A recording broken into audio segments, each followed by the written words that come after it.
Kişilər gedir, istədiyi ilə 1000 hoqqadan çıxır, zina edir, sonra evlənmək istəyəndə tərbiyəli, əxlaqlı qız axtarır.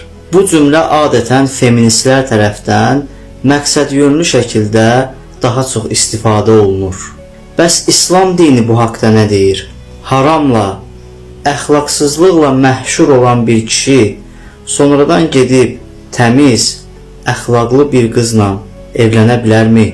Zina edən bir kişi təmiz bir xanımla evlənə bilərmi? Təbii ki, xeyr. İslam dini bunu qadağan edir. Gəlin Quran-ı Kərimə baxaq. Allah Teala Nur surəsinin 3-cü ayəsində belə buyurur.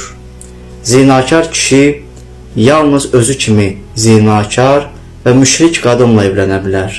O cümlədən də zinakar qadın özü kimi zinakar və müşrik kişiyə ərə gedə bilər. Möminlərə bu iş haramdır. Beləliklə bu nəticəyə gəlirik ki, 1000 hoqqadan çıxan, zina edən və zinakar kimi məhşur olan bir kişi İslam qayda qanununa görə heç vaxt təmiz, əxlaqlı bir qızla evlənə bilməz.